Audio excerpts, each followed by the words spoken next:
बॉलीवुड में नेपोटिज्म और फेवरेटिज्म को लेकर जो बहस चल रही है, अब उसमें पूजा भट्ट और कंगना रनावत आमने सामने आ गए हैं।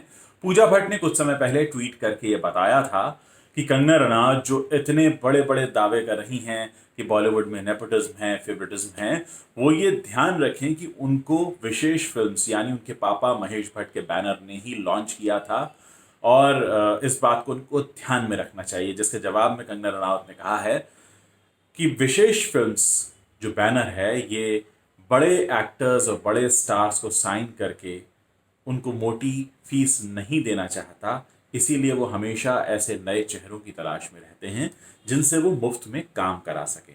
और इसके आगे कंगना ने ट्वीट करते हुए कहा है कि मैं वो पूरा आपको ट्वीट पढ़कर सुनाता हूँ जिसमें उन्होंने लिखा है, dear Pooja Bhatt and Anurag Basu, dear Pooja Bhatt, Anurag Basu had keen eyes to spot Kangna's talent. Everyone knows Mukesh Bhatt doesn't like to pay artists.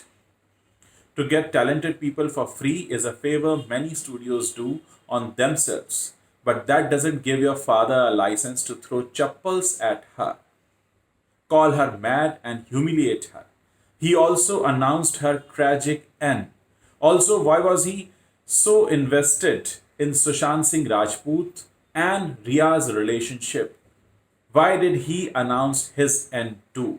Some of the questions you must ask him. जिसके जवाब में आप ट्विटर पर जाकर पढ़ सकते हैं, जिसमें साफ साफ लिखा है, ये कंगना की टीम की तरफ से ट्वीट आया है जिसमें साफ तौर पर यह कहा गया है कि महेश भट्ट को आखिर इतना इंटरेस्ट क्यों था रिया चक्रवर्ती और सुशांत सिंह राजपूत के रिलेशन में, और क्यों उन्होंने सुशांत सिंह राजपूत का भी ट्रेजिक एंड अनाउंस कर दिया था, ठीक वैसे ही जैसे कि उन्होंने एक बार कंगना के बारे में भी कहा था।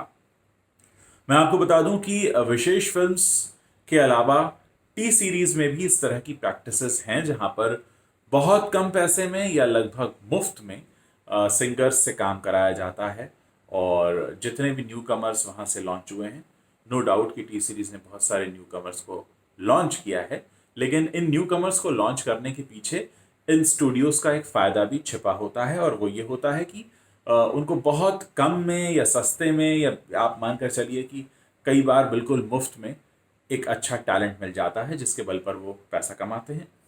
और कहीं ना कहीं इंडस्ट्री में ये ट्रेंड रहा है। आप अगर यशराज फिल्म्स की भी बात करें तो यशराज फिल्म्स ने सुशांत सिंह राजपूत को उनकी पहली फिल्म शुद्ध देसी रोमांस के लिए सिर्फ 30 लाख रुपए दिए थे। और मैं आपको बता दूं, 20 साल से इस इंडस्ट्री को मैं बहुत क्लोजली देख रहा हूं।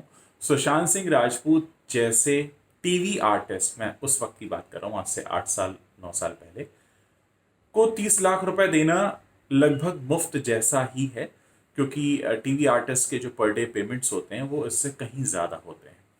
तो ये प्रैक्टिस रही है बॉलीवुड में, जब भी कोई बड़ा प्रोडक्शन हाउस किसी टैलेंट को लॉन्च करता है तो उनके दिमाग में ये रहता है कि हम आपका करियर शुरू कर रहे हैं, तो इसलिए या तो हम आपको पैसा ना के बराबर देंगे, या बिल्कुल नहीं देंगे, या बहुत कम देंगे। तो ये प्रैक्टिसेस रही हैं। फिलहाल फेवरेटिज्म को लेकर कंगना और पूजा भट्ट का आमने सामने आना, मुझे लगता है कि आगे और भी स्टार्स अब इस बारे में अपने सोशल मीडिया पर बयान दे सकते हैं। जैसे रवीना टंडन ने भी 2 दिन पहले ट्वीट करके बोला है कि सुशांत के बारे में जो बयानबाजियां चल रही हैं उन पर लगाम कसनी चाहिए। हालांकि उन्होंने कुछ दिन पहले ये भी कहा था कि बॉलीवुड में एक गैंग है जो ये सारे काम करता है। फिलहाल इस मामले में जो भी अगला अपडेट होगा मैं आपको ज़रूर दूंगा, और इस बारे में आपकी जो भी राय हो आप नीचे कमेंट बॉक्स में लिख सकते हैं।